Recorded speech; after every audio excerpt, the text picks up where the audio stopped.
Hi friends, welcome to the kitchen. I was reading a book lately. It's called A Cup of Autumn by Melissa McClone. She has a series of 4, one for each season. And I'm trying to read books in the season, so I'm trying to read fall books right now, fall and like Halloween, and then when I get to Thanksgiving, then I'm going to read Christmas books.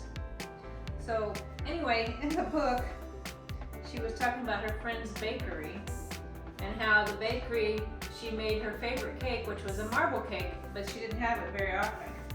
So when she mentioned marble cake, I'm like, you know what, that sounds really good. I kind of would like a marble cake.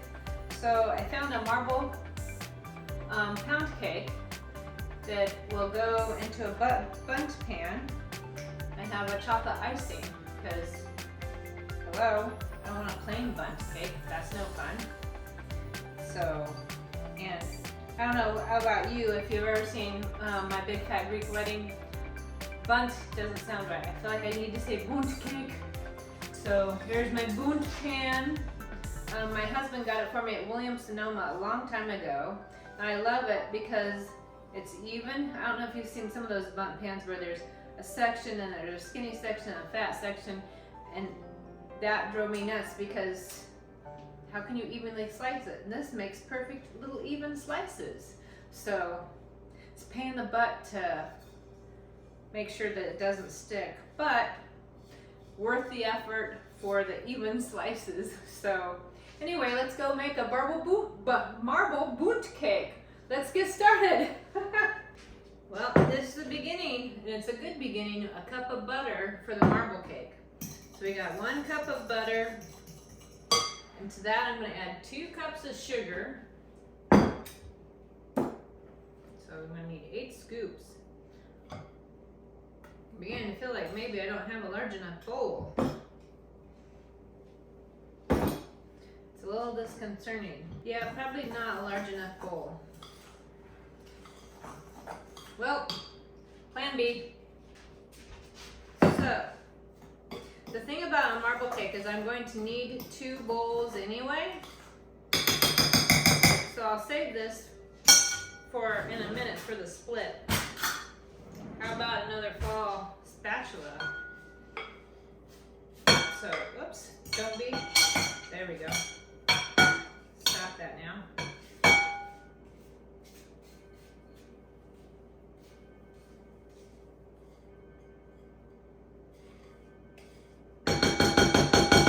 There we go. So we'll save this bowl because we will need it. So here we go. This is going to work much better. To this, I'm going to add, it says vanilla, but I would rather do coffee extract because it will give it I don't know, I just want coffee. So 2.5 teaspoons. You can make yours coffee extract if you want, or you can make it vanilla. I don't remember, so we're gonna throw 1 more in there for kicks and giggles. So if you don't have coffee extract or you are not a fan of coffee extract, use vanilla. Even use almond or butter. However you want to flavor it, you flavor it. It's your marble cake. It's your marble bundt. Now to this we're going to add, we have large eggs over here, 4 of them. And thankfully it takes the whole egg.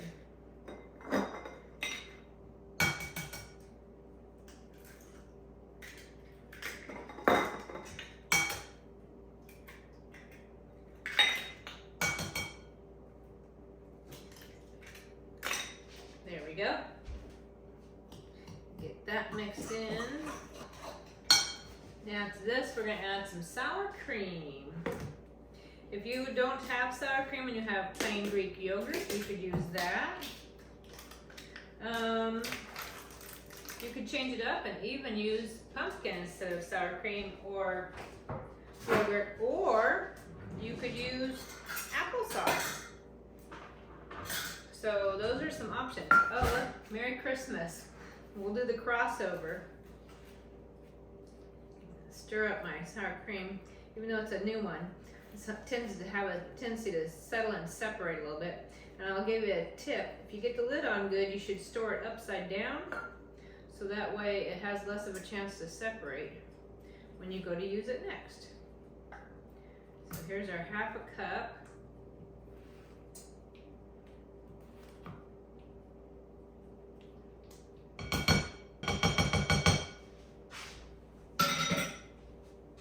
But yep, so we can get this on good, and then if you'll store it like this, just gotta remember it's upside down, it will keep it from separating as much, so when you go ready to use it, you're gonna flip it over and open it, and it'll keep it from being so separated in the refrigerator. All right, next on the list, baking powder, baking soda, and salt.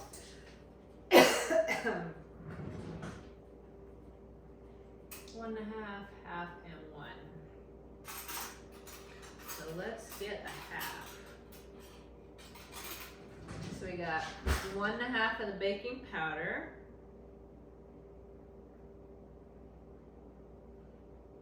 There we go. 1/2 of the baking soda. There we go. I'm kind of separating them out so I can remember, look, I added what I was supposed to. And 1 of salt. Give this a stir. And you could use a hand mixer or KitchenAid if you like, but I'm gonna save my hand mixer for later when we make the frosting. So now this is where we're gonna do some alternating. So we have 3/4 of a cup of milk, and we have flour. And it calls for doing it in an alternated way, which means you pour in first some flour, then a part of the milk, then more flour, the rest of the milk, and then the rest of the flour. So you alternate it into the bowl. So we're gonna start with, let's see, it calls for, where's my flour?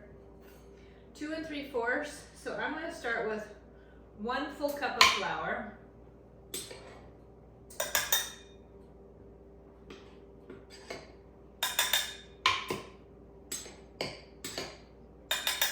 And I'm gonna stir this in. And then we'll add 1/2 of the milk that's in there. So it's 3/4 of a cup. You don't have to be precise, just eyeball about 1/2 when you pour it in after you get the flour mixed up. Because we'll begin with the flour and end with the flour. Now some recipes that do alternating want you to begin with the liquid and end with the liquid. But to be honest, I've never been that precise, which always cracks me up how people, especially like certain movies, Food Network stars are like, you have to be so precise. I have not ever been that precise with my baking, to the point that I'm going to get out of scale and weigh. And I've never had any issues or anyone complain about it. Have I had flops? Sure.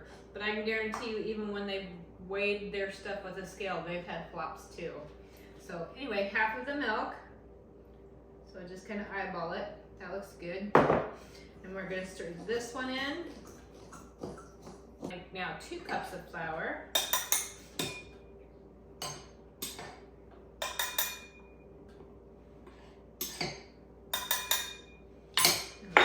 Be 3/4. So stir this one in now.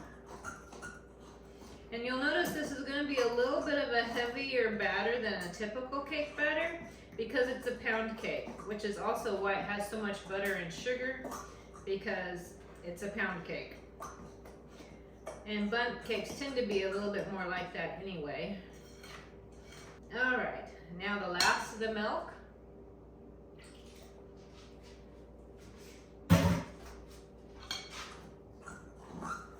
Now 3/4 of a cup.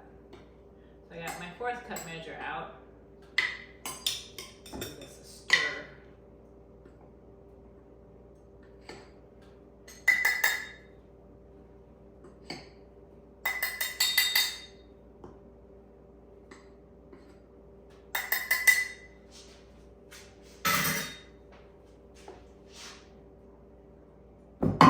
Now, before I stir this, it calls for adding some chocolate chips. I think it says 2/3 of a cup. I don't know how much I have left in here, so I don't care. But I'm gonna mix it with the flour because the flour will help coat the chips to keep them from all sticking and sinking into the pan. You want them to be dispersed, and the flour kind of gives them buoyancy so they can stay dispersed within the cake. So now I want to try and get the flour worked in around with some of the chocolate chips so that way they get coated with the flour, and then we're gonna mix this in. And you're probably wondering, well, where's the marble part? Because that doesn't look marble. The chocolate chips do not create the marble. Well, that's coming shortly, friends. I think before we do the marble part, we're going to take care of the pan. So in the recipe, they use the spray, but I don't know, those always make me nervous that they're not strong enough to turn out the cake. So I'm a bit old-fashioned in that either I like to use Crisco or butter and then dust it with flour or cocoa. And in this case, since I do flour. So I need to butter the sides, take off my ring, put it on my little friend here that holds my ring in the kitchen. Make sure before I stick my hands in my butter, I'm gonna wash my hands.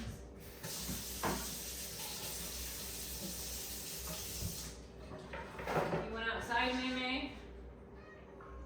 Do you went outside? Once this morning wasn't enough? Is there stuff happening you're missing? Yeah, all right. Yep. There you go. Silly cat. So I'm gonna take some of this butter and butter my pan. Get in all the grooves so that way it will come up there. That way it won't stick when we turn it out. I think that's it. Done with this. So it's buttered. I'm gonna put a little bit, I'm gonna sprinkle some flour around. And we're gonna try and tap it where all the butter is.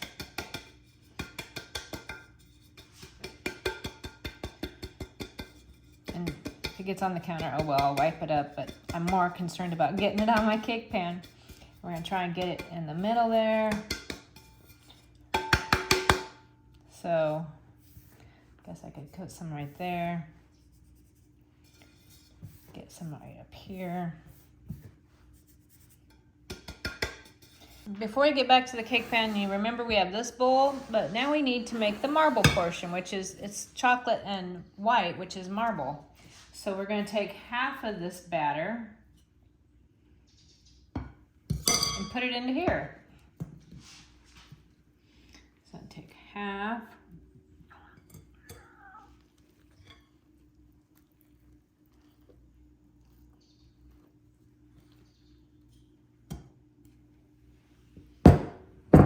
Look like about half.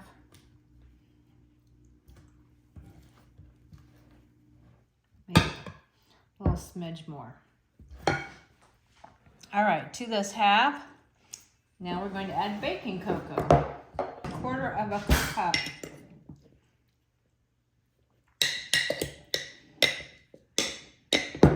Whoops, goodness gracious.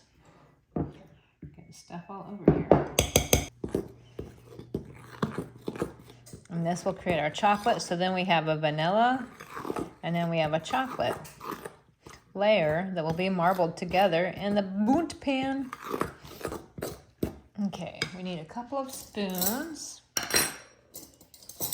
for our batter. So we have our pan. Let's put in some dollops of the white.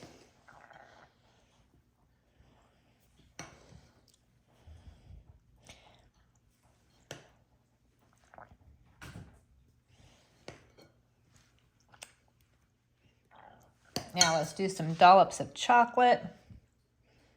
And we're just gonna keep doing that. some white, some chocolate, and kind of layering it up until we've got both bowls empty and in the pan. All right, you can see we have all of it in there. And you could leave it like that, but it won't really be marble. So you're going to take a knife and just kind of swirl around a little bit. That's going to create the marble effect. You don't want to swirl too much, or you will have mixed your cake into one kind of cake instead of the two different types. And you want to try and get down low because you have the other layers. So I think that will be good. Now it's ready to go in the oven. The oven's been preheated to 325. We actually moved the rack down so it's more in the center of the oven. And it bakes for about an hour. So I'm going to actually let it sit and put the timer on for about 40 minutes so I can rotate the pan and bake the last 20 minutes or so. You'll want to use your cake tester if you have one to test. It should come out with mostly clean, maybe a couple of tiny crumbs to it. And that will tell you that the cake is done and now it can cool in the pan for about 15 minutes before we, moment of truth, turn it out. So you got at least 40 minutes, time to go do something else. Here we go. We have the finished bundt cake. I'm gonna stick it in. You can see, came out pretty clean. There's a few little crumbs and that's perfectly fine. So now, set the timer, let it sit in the pan for 15 minutes, and we'll come back and it'll be the moment of truth. Wish you could smell it. It smells amazing. All right, here's the cake and soon to be the moment of truth. Got my dishwasher running because I'm running out of stuff. So I'm gonna try and carefully loosen up the sides, and hopefully I did a good job with the butter and the flour. And this will pop right out.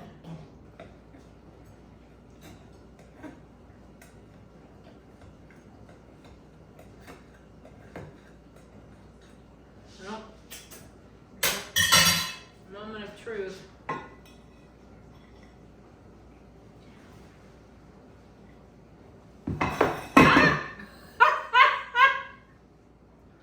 Okay, that was not what I was wanting. Whew. Hot pan, hot pan.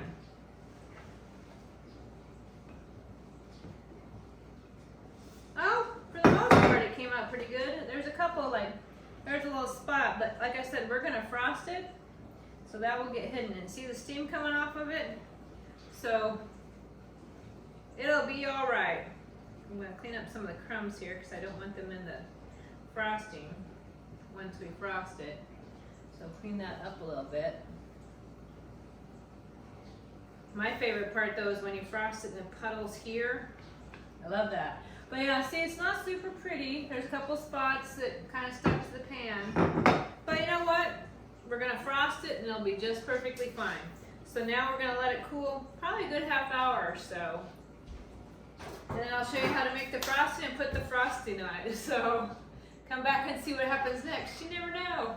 For 3/4 of a cup of butter, we're going to add 2 teaspoons of coffee extract. You can use vanilla. You could use almond, rum. If you wanted to be that choosy at Christmas time, you could add mint, so it's a chocolate mint. It's your frosting, do what you want. Now we need some cocoa, because this is chocolate frosting. So we're doing a 1/2 cup.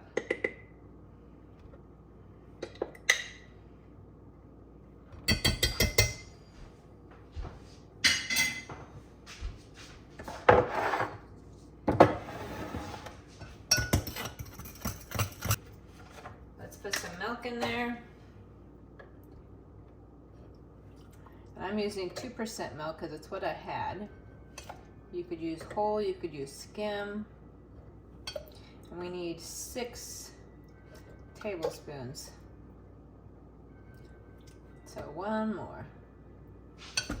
Next up, powdered sugar. give this a little bit of a stir. So this should be 2.5 cups.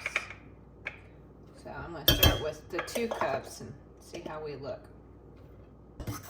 Oh, I guess I got the mixer out for a reason. Let's use the mixer. Hello.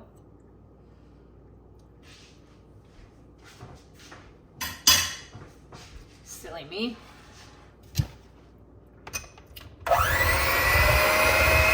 Still a little bit more runny than I want it to be. So I'm going to add another 1/2 scoop of sugar. But this is what I mean by the recipe is your recipe. You do it how you want. Now, if that was good for you, then you're done. But not for me. I wanted a smidge more thickness to mine, so here we go. And that is more like what I want. So there we go. There's the finished cake. I thought I was filming when I was frosting it, but evidently I was not. So if you don't want your frosting quite this thick and you want it to be more of a drizzle, you definitely can cut the frosting recipe in half. Use less sugar and make it a little more runny.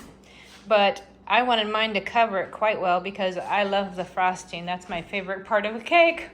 So let's have tea time, shall we?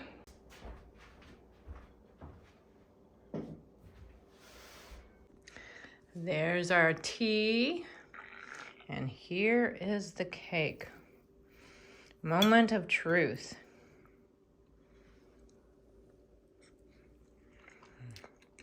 Mmm. Mmm.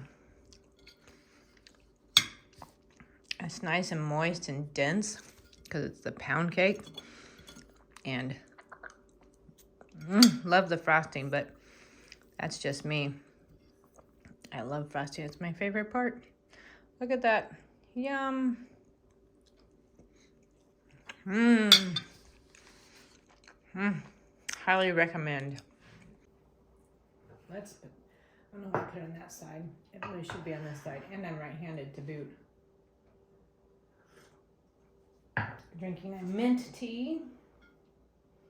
This is so good.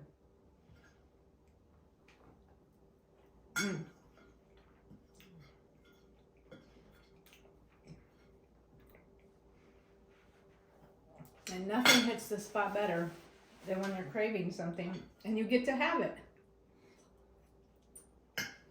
Isn't that something wonderful? Whether it's craving a piece of marble cake, maybe an evening alone, or maybe a nice nap, or spending time with someone you love, and then to get to do it just feels heavenly. Hello, Alexi. Did you come to visit me again while I'm busy? Let's read a little bit of Corey, shall we? Who is he that overcomes the world? But he who believes that Jesus is the Son of God. The Lord is the conqueror and is able to hold you up and cause you to triumph in all situations. This has tremendously comforted me, even in the overwhelming difficult time when Corey was in prison. It says, he will keep you steadfast in the faith to the end. And to that, when his day comes, you need not fear no condemnation. 1 Corinthians 1:8.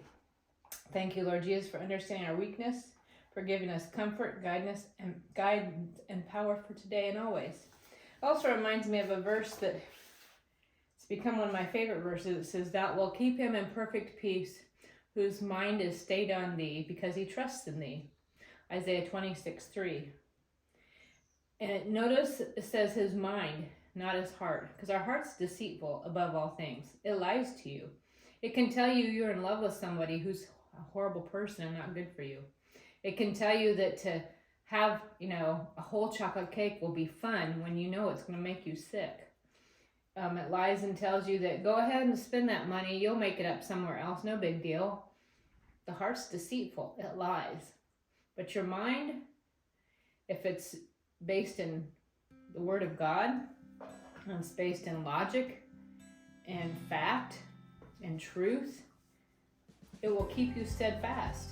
Even when your heart and feelings try and lead you astray, your mind can sit there and bring it into back on course and say, hey, wait a minute. So definitely a good thing to know. Lexi, I don't know what it is about when I sit here you think you need my attention. Silly kitty.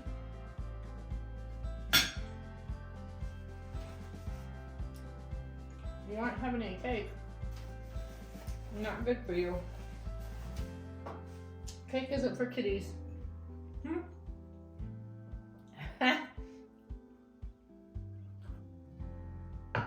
You're never so much a cat except now when you want attention, silly. The window's open, so you could go outside. What is it you want? You need some drive-by pets? That's what we call them. Lenny will sit next to you and let him pet you and let you pet him and pet him. But Lexi does what we call drive-by pets, in that she wants to keep going by and always be emotional while you pet her. She doesn't stop to be petted. Nope. She's a silly kitty. Aren't you? Aren't you? Silly. Well, thanks for joining me today, friends, and our little adventure of Marble Bundt Cake. And I hope you remember that through Jesus you can conquer all. And conquer doesn't mean the same way a lot of times we think conquer, like, oh, it'll make you rich. It'll make your life easy. It'll make everything go perfect for you. It'll make you happy. The concept of conquering through Christ is something completely different. I think it's more about conquering your own emotions and your own faults, and that through Him you conquer it, and He takes care of the rest.